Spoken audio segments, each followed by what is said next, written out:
Hello and welcome to What's On, where we talk about films and we discuss films and we review films. I'm Billy Ray. I'm Ellie. I'm Tom. So today we're going to be talking about Antman, which I've just recently seen. I had never seen it before.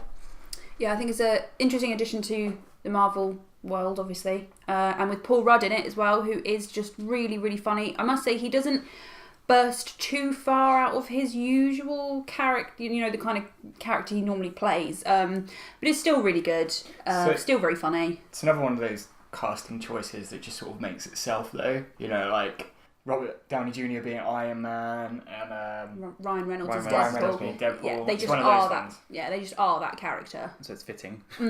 So there's some really good CGI in the film. I think the biggest case, I don't know if it's CGI or like makeup or something, but at the start of the film, they have that scene with Michael Douglas, and he looks fucking incredible in that scene. When they make him look younger. Yeah, he looked so young. It almost looked like they kind of filmed it ages ago and just kept the film, and like one day we will do an Antman. This was a funny film, actually. This was one of their more comedic films. Actually, they're all comedic, aren't they? What am I talking about? Yeah, this is it's less of a comedy than Guardians of the Galaxy.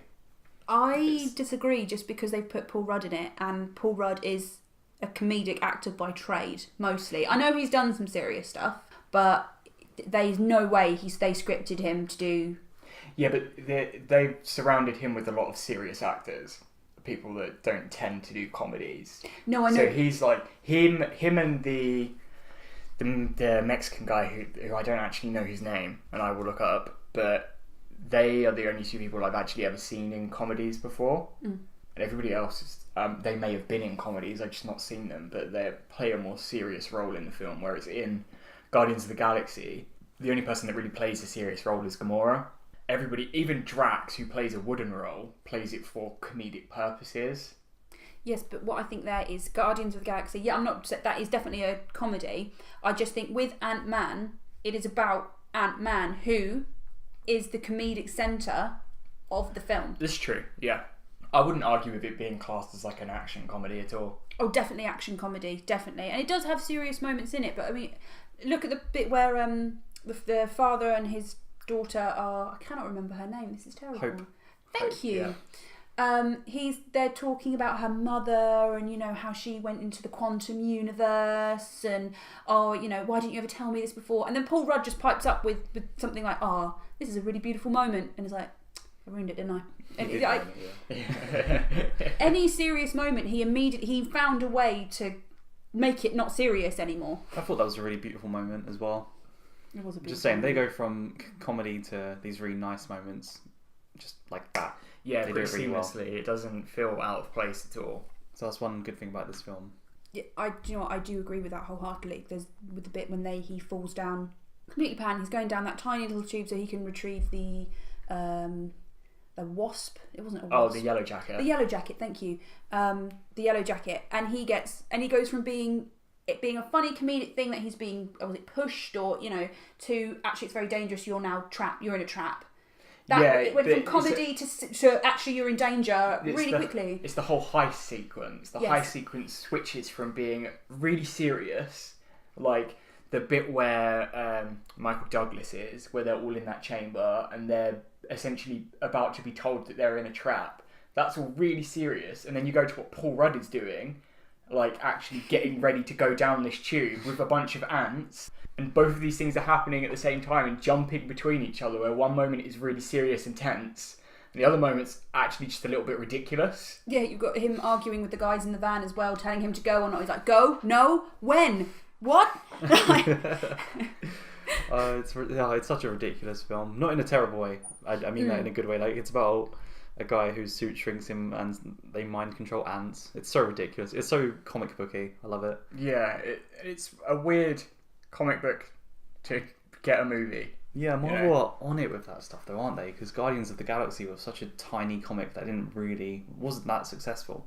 Yeah. And that became a really successful film. It's something they definitely have proven that they can do. They don't need something to already be successful to make them successful. Yeah, because I'd never heard of Ant-Man before this film came out. Exactly. I'd never heard of Ant-Man, Guardians of the Galaxy, The only reason I had is, and I hadn't even really properly until they were advertised as films, is because my stepfather, hi Mike, has a very obscure taste in comic books. He just seems to know everything. So when he saw the advert for Ant-Man, he was like, oh great. He even looks at me and be like, oh, that's exciting. I'm like, I don't know who this person is. He's like, it's Ant-Man. I'm like, drawing a blank.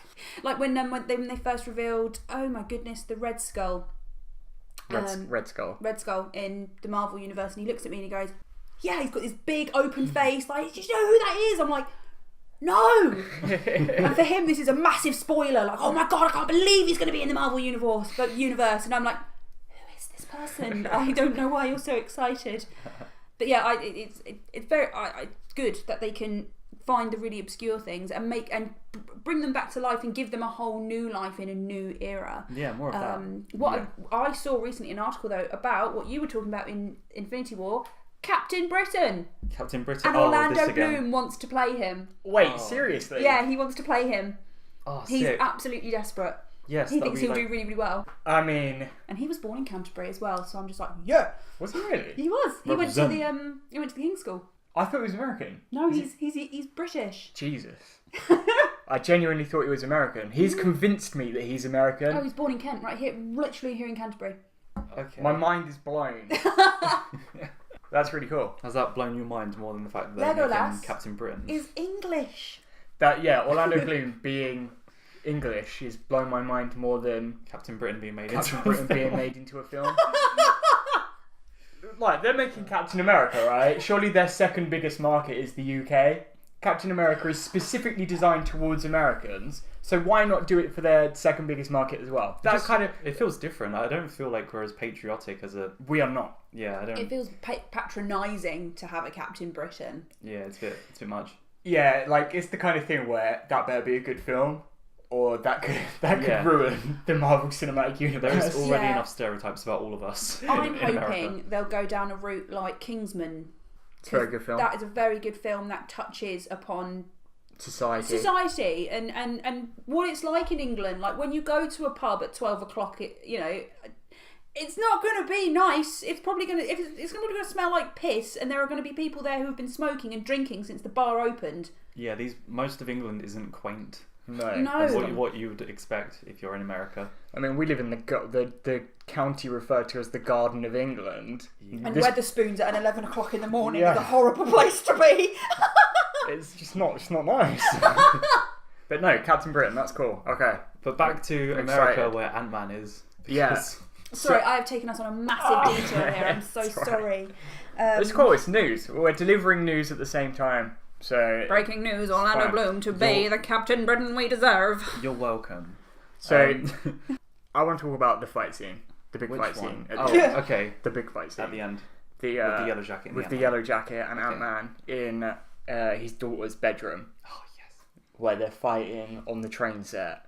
The way that they do the thing again, where from one person's perspective, everything is really fucking tense. And then from somebody else's perspective, it's a completely fucking ridiculous situation. So from Ant-Man's perspective, in that fight, it's really dangerous. The Yellow Jacket's trying to kill him. Like, he's throwing trains at the guy. Like, all kinds of crazy stuff. But then when it zooms out to the people that are normal sized, there's just like tiny little lasers, tiny little explosions poofing. It doesn't look dangerous at all. Yeah. This film is brilliant at visual comedy. Yeah. And that is probably the best example when Thomas the Tank Engine train is coming at one of the characters and they're screaming, and there's this really intense music because to him this fuck off train is coming right at him. And then it zooms out to what our perspective would be, and there's no music and the train just falls off the track. Yeah, it makes a little thud. Just like a tiny little pathetic thud. That is just visual comedy gold. Yeah, I'm trying to think of another example. What, from this film? From this film. It happened again when he says, I have a master's in electrical engineering, I'll be fine. And then it cuts to a shot of him working in the ice cream shop. Bar, which he's had to lie to get that job. Yeah. That's actually really good as well. I forgot about that. That's right at the start, isn't it? I was rooting for this guy even when he was in prison. You are rooting for this individual, and I felt genuine anger when he goes to visit his daughter, who obviously his partner and he have now split. She is now engaged to another man who is in fact a policeman, which is obviously complete opposite to his personality and his sort of career at this point. And he goes to his daughter's birthday, and that's again a very funny moment where he gives her a gift to his daughter. She's obviously thinks he's an absolute hero. She runs back to tell her mum that dad's here, and she comes back to report to him. Mum was so happy she dropped her glass. Mum was so happy she choked on her drink. That was it. She choked on her drink. Oh, bless her. But the mother becomes the soon-to-be stepfather completely oversteps his mark 100% in that he's, I understand it's probably his house, but that's his kid. That's his kid. And he's going, you can't do this, you can't be here, you can't do this. And then the mother comes over and says, you can't be here.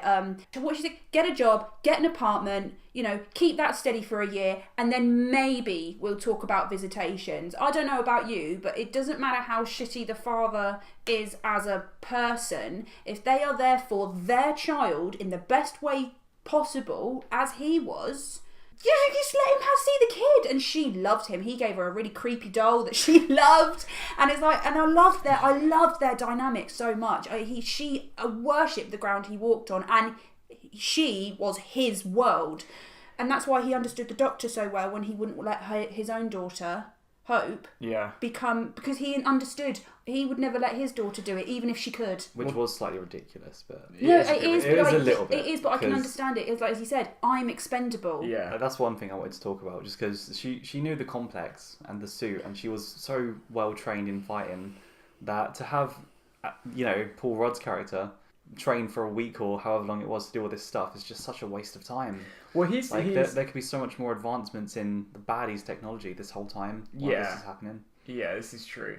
But they do make a point of saying that he is like a master cat burglar. He's very naturally agile and, just learn the suit, I guess. Yeah, all he really needed to do was learn the suit. But obviously that's a really complex thing to do. And because he had to learn the ways of the ants. Yeah, well. It's a bit... This film is weird. It has to learn to telepathically speak to ants. Who have radios attached to their heads. Yeah, and she can already do it.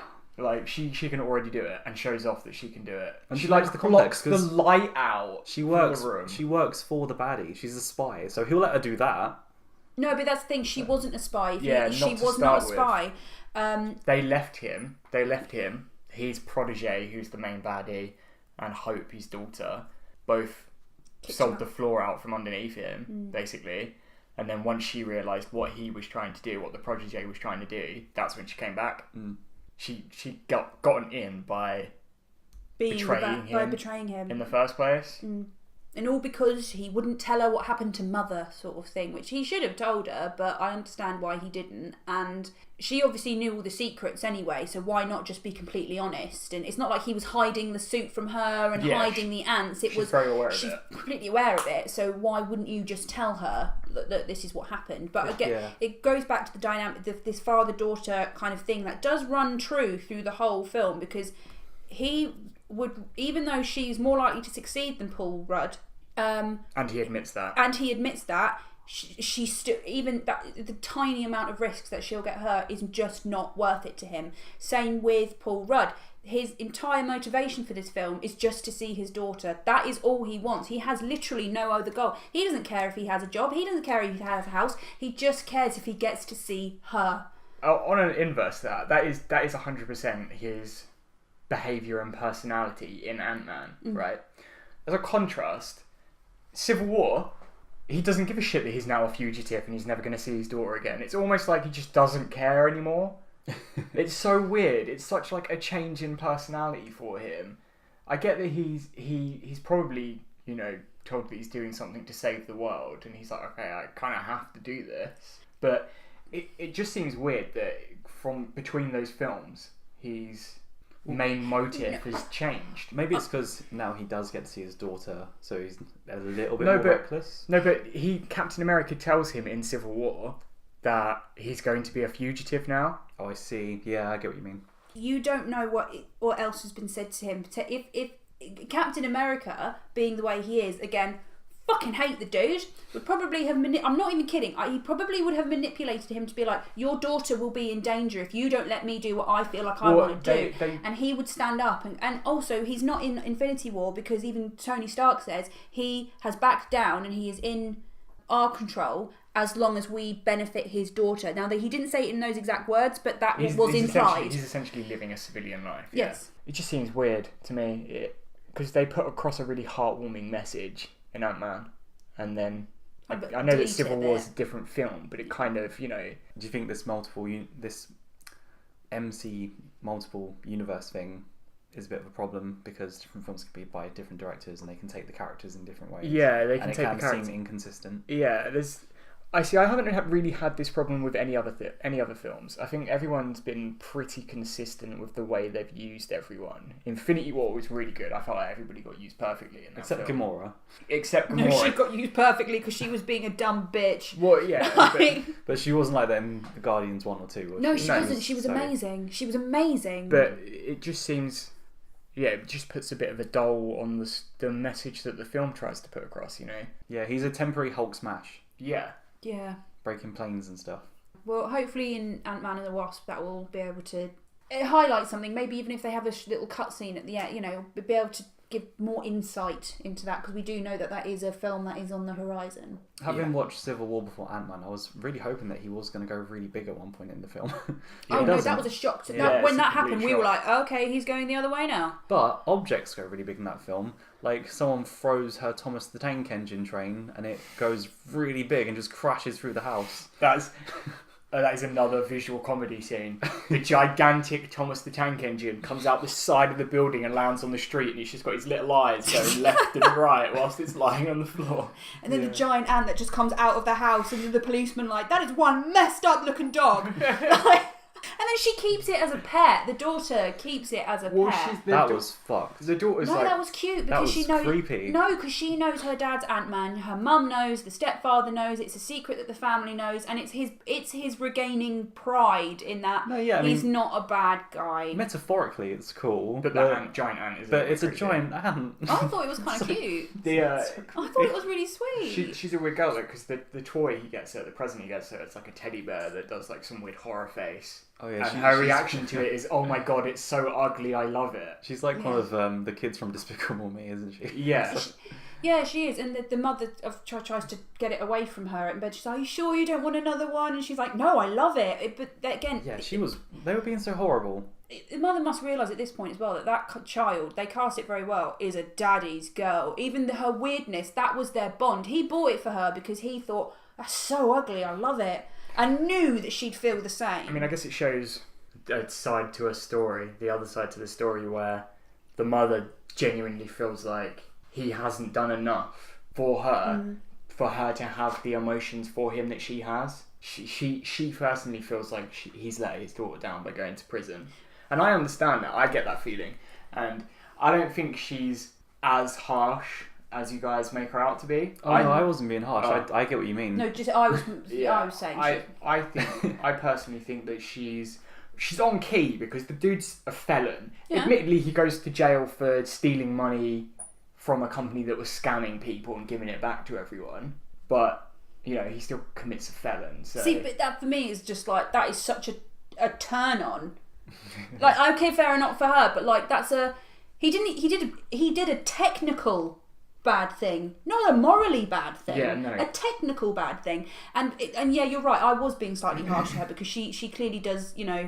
She doesn't love him anymore, but she wants the best for him. You can see it, but you don't get to decide when someone's disappointed your child. Your child gets to decide when that disappointment has hit. But you're a protective... I'm not a parent, but I guess as a protective thing, she wants to make sure that the daughter already feels secure about dad before dad does something to shake that. Yeah, it's got to be hard to put yourself as the mother, put yourself in that daughter's situation, because he's not been there for 6-7 years or whatever it is. But she was so happy to see him. I know, but you would still be like, why? Yeah, when I was watching the film, I was kind of not on her side, but I got where she was coming from. But as an audience member, you generally root for the protagonist. Yeah. I was hook, line and sinker rooting for him the whole way. Like, I thought the stepdad was an asshole right until the end when obviously he, you know, does show love for a child that is not his, but genuine. I want to protect you. I want you to be part of my family too. Love. Yeah, and he's nice to Antman at the end, so he redeems himself. I keep calling him Antman. I forgot his name. Is it Scott? Scott Lang. Sweet. Okay, I didn't want to say Scott if it was wrong. It does it very well, as most genuine Hollywood films do. You root for the protagonist even when they're a bit morally wrong or in the wrong. So it's another Breaking Bad thing, isn't it? Yeah. He's so ugly. I love him. You know, the fact that they can control ants is really... God, I feel like I'm repeating myself from Avengers episode now. The fact that he can control ants is really out there. Yeah. Even for the Marvel Universe, where nanomachines can form suits around you. I was going to say, so I know you had a problem with the nanotechnology in Avengers. Yeah. What do you think about the element that shrinks you? It's like a chemical element that he presses the button and that's what shrinks him. It's fucking crazy and ridiculous, but I'm going with that. I'm going with it. Is that okay. more acceptable than just... nano machines? I really don't know anymore. with Marvel, I just don't know what's acceptable because their storylines are just mental. Like in one comic book, Spider-Man killed Gwen Stacy with his radioactive semen. It's just insane. Which is more scientifically accurate, but even that's still like, this is just mental. I mean, if his semen is radioactive, surely his whole being is radioactive. Yeah, how is he alive? How is he not spreading disease? What's going on? How is it only Gwen Stacy that's died? This is crazy. So I don't... Surely May would have died if he was, jerking it off and wiping it with tissues. Her now. Like, I want to just ignore it all and be like, okay, fine, it's Marvel. It's they try and explain it scientifically somehow. Well, most of the time they use their own made up science. Yeah, but as a... Does his tissues glow? Does his tissues... They would do, wouldn't they, if he had radioactive semen? Mate, those semen would already have fucking legs. They'd look like tadpoles when they're... Do you reckon they look like spiders? Oh! Oh, when he gets done, he throws it in the bin and it's just glowing. And like, you know when you hit a mama spider and all the little spiders come pouring out?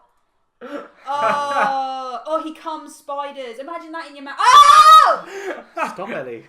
He could make lava lamps. Oh, that would not be good for your face. He could make lava lamps. Yeah. They'd all be the same colour, but like, oh, gross. It would take a long time to fill it up. So gross. That is gross. Also, it would smell really bad when you heat it up. Oh god, okay, let's get on this now. I think we've been far too long. You've started a thing now, Tom. We should have more subscribers, just saying. So yeah, with these Marvel films, I try and just kind of overlook things like that, and I always do sound really critical in these podcasts, but it's because I've done film theory for 5 years, and it's just embedded in my brain to question things, especially weird science.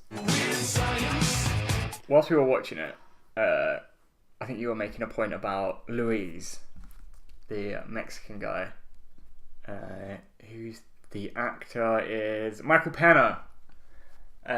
You didn't find him funny. You didn't like him. I didn't find him that funny. I thought his stories were funny when he's talking about who's told him what, because it's more visual comedy. Yeah. And this film's visual comedy is really on point. But yeah, I didn't generally find him that funny. Which is another thing with this film, actually. I didn't find it that funny. I did find it funny. But it's one of those things where I was watching it and I thought, I reckon on second viewing, I'd find it funny still. And then on third viewing, maybe not so much. And then the film wouldn't appeal to me as much other than the action scenes.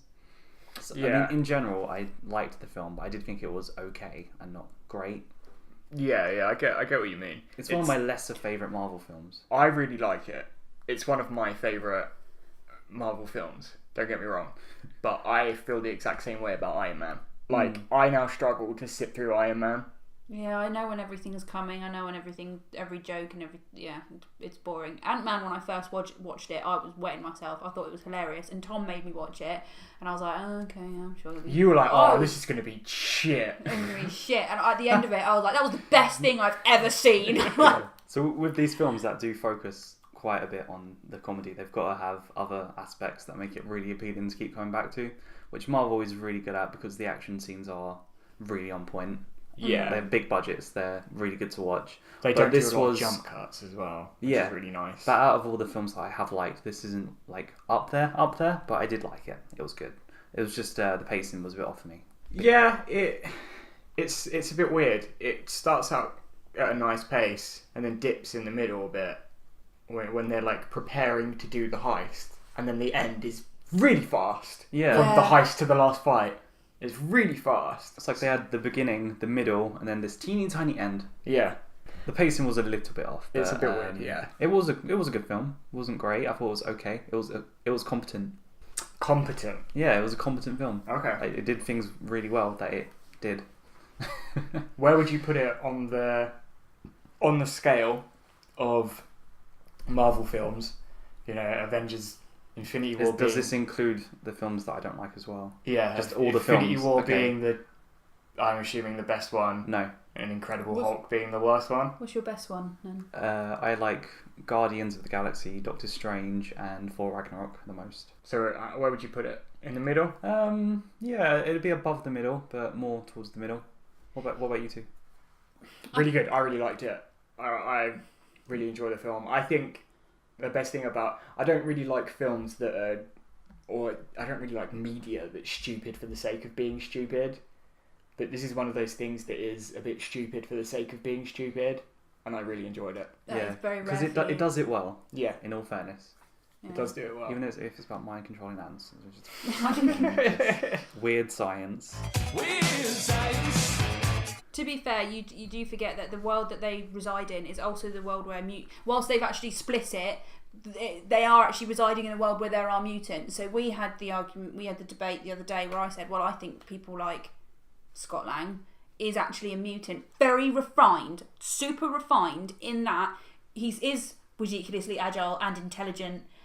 I mean, he clearly doesn't try hard, and he's got a master's degree, and he just knows all these things, and it's like that does seem very mutant-y to me. And I know, obviously, like we said before, they've split it, but this science very in keeping with mutants. Yeah, because in all fairness, they have alien science as well now. Yeah. It's you can do whatever you want if you've got alien science involved. You can literally do whatever you want because humans don't need to understand it because it's not human science. It's alien. Straight after the first Avengers film, alien science takes over the Marvel universe. Pretty much, Yeah. yeah. It just gets a bit insane, doesn't it? I mean, it already started to do that because Thor came out before it, but yeah. Oh yeah, of course. You got all the light bridges and crazy shit in Thor, but the shrinking thing being a chemical is just fucking weird. That is weird. The fact that it's a chemical is a bit strange. It does imply that it's more of a natural science, just rather than alien technology science. We're really caught up on the science. It's a strange difference. It is.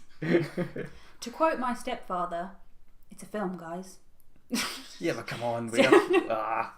I feel like this is a natural progression from watching Infinity War with nanomachine suits. Can I say, I love how he didn't update the suit at all either. It was still very 1950s. Like, Yes. he'd done no kind of, I'm going to put more Go Faster stripes on it. It was just that, this is what you got. You look like a gimp. Yeah, it looked like a 50s biker suit, didn't it? Yeah, I mean, and in comparison to the Wasp suit looks really cool. Oh, that looks sick. That was sleek and cool. That's made me excited for the next one. I'm really excited. Because this one has really laid the groundwork for what could be, in my view, a really great film coming up. Yeah, for sure. The actress, I think it's Evangeline Lilly? Who plays Hope. Who plays Hope. She is fucking great in this film. Like, really, really good. Oh yeah, we haven't really spoke about her much. She's really good in this film. I think she plays I think she's the secondary character for the film, for me.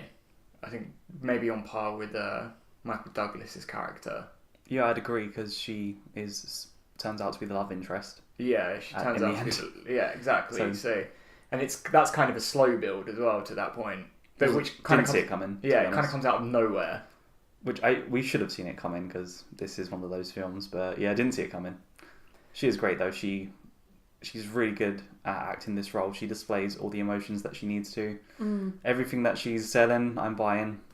When she was having those emotional moments with her dad, I was fully on board. In the car, when she gets really annoyed because he can't control the ants, and she blocks out all of the light in the room using the ants, like just in her anger. It's a very Gandalf scene from Lord of the Rings where Bilbo tries to give him the ring. No, it's not. No, Bilbo doesn't try to give him the ring. Bilbo goes, "Why shouldn't I keep it?" And he goes, "Do you mistake me for a common thief?"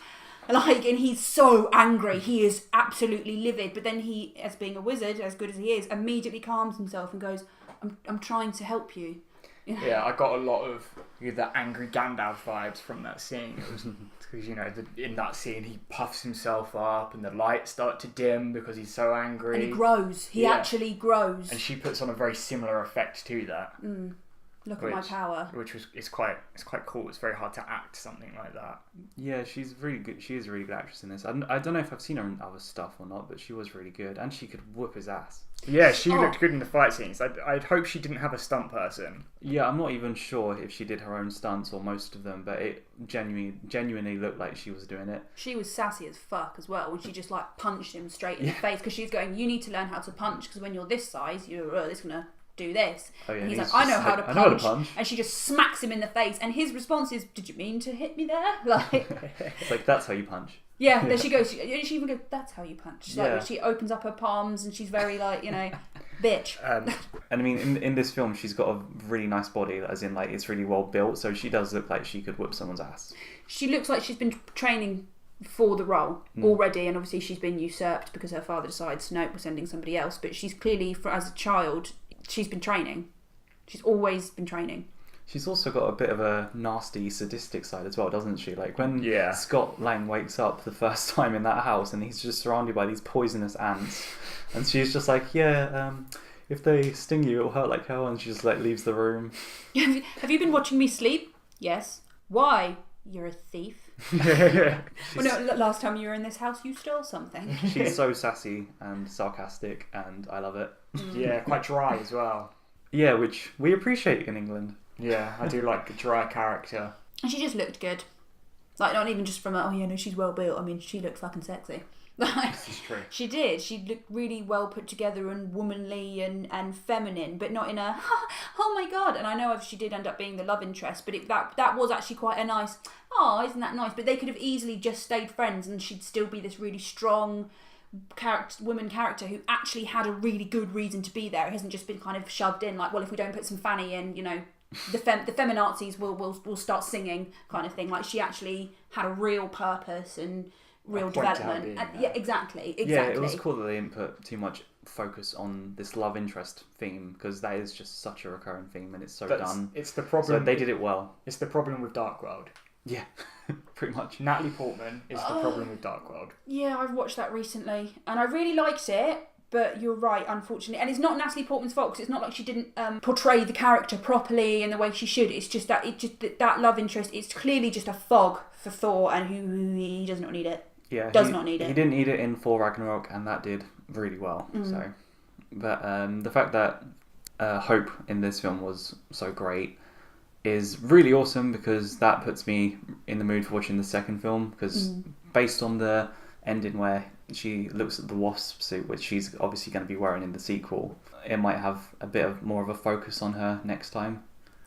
I think it definitely will, and that ending scene was really, really good, because he brings her to the lab and goes, this is something your mother and I were working on together. She looks so happy, like, and earned she it. says, about time. But it's nice that you can, and that again leading back to she's been training all her life. Clearly they had this daughter and decided, the mother turned round to the father and gone, she's going to be just as badass as we are. She's going to have this power because we owe it to her, or because she's our baby, and you pass on your knowledge like that. But it was clear, you can clearly see the Wasp, the original Wasp, was a very determined lady, and she was going to make sure that this was going to be passed on, even to her, The mother the Wasp suit's never actually been used. She had a spare Antman suit, so the Wasp suit's never actually seen action. No, that was the suit that they had built for her. He'd been building for her. Her specifically. Yeah.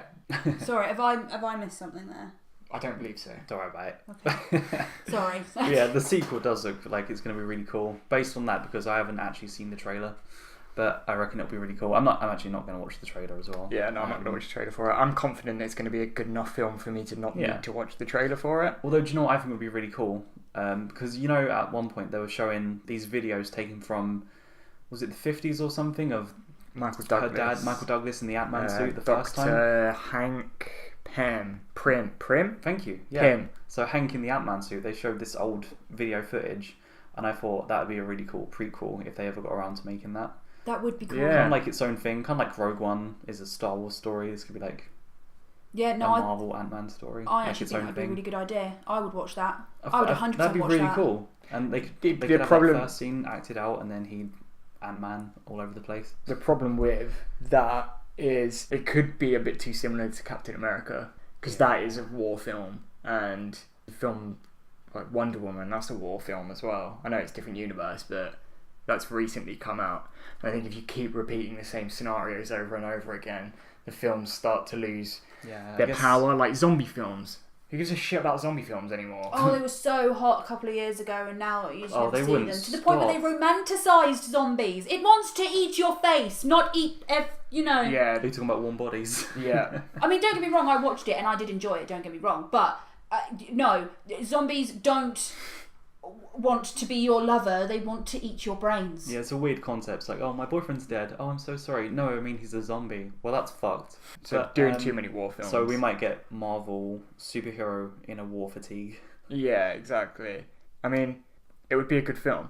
Don't get me wrong, but It might not be very successful, I it suppose. might not be because- successful. Michael Douglas is probably a little bit too old to really do a full film like that convincingly. Yeah, good point. I guess they'd have to get a younger They'd have to get a different actor. actor or animate him or something. Yeah. I don't think it would And- be as good because we've already seen him as young, as we said in the beginning, with this very good CGI. I don't think they'd be able to do it for the whole film. Yeah, if they get a bad special effects department to do it, they could ruin the entire film. I guess that would cost a lot of money as well because it'd be throughout the whole film. Yeah. So investment. maybe not. I'm really excited for the second film because the costumes look really cool.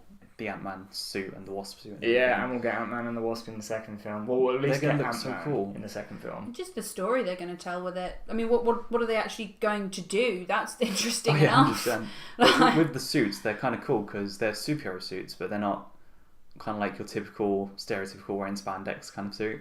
There's a more steampunky feel to it. It Yeah, is more it looks really awesome. steampunky, and also I was going to say, I don't know why, but it makes me feel a bit more like it's Mum and Dad kind of superhero. Do you know what I mean? Because he has this stupid little red suit, and she's got this nice, and I can just imagine it hanging up in your parents' wardrobe, being like, Jimmy, don't go in there. Look like Halloween costumes. Yeah, I don't know why it just kind of has that because it feels because I think they are people. They're not Thor. They're not Iron. Well, Iron Man is a person, but they're just a normal person potentially putting on a suit and doing amazing things. I know I said that maybe there might be mutants, but that's always up for debate. But it's that thing of anyone could do it. You just need the right attitude and the right equipment. Which people like.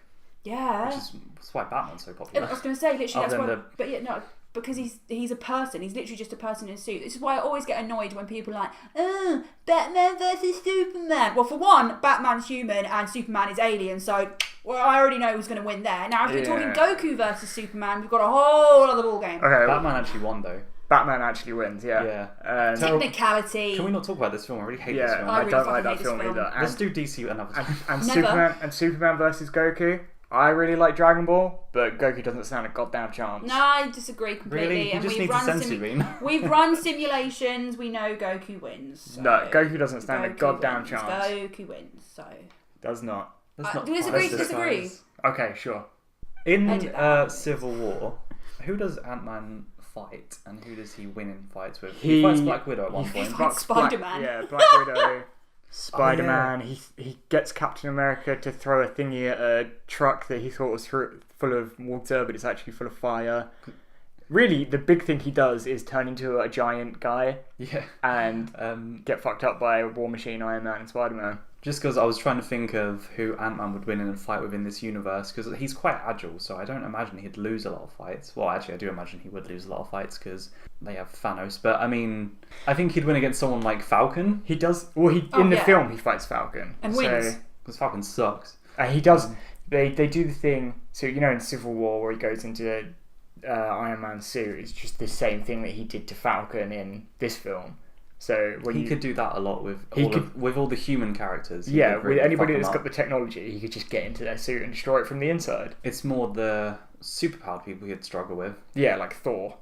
Definitely like Thor. Thor can beat the Hulk, so he can beat Ant-Man. Yeah, I can't see him beating Scarlet Witch. For being honest. I mean, he didn't beat Spider-Man.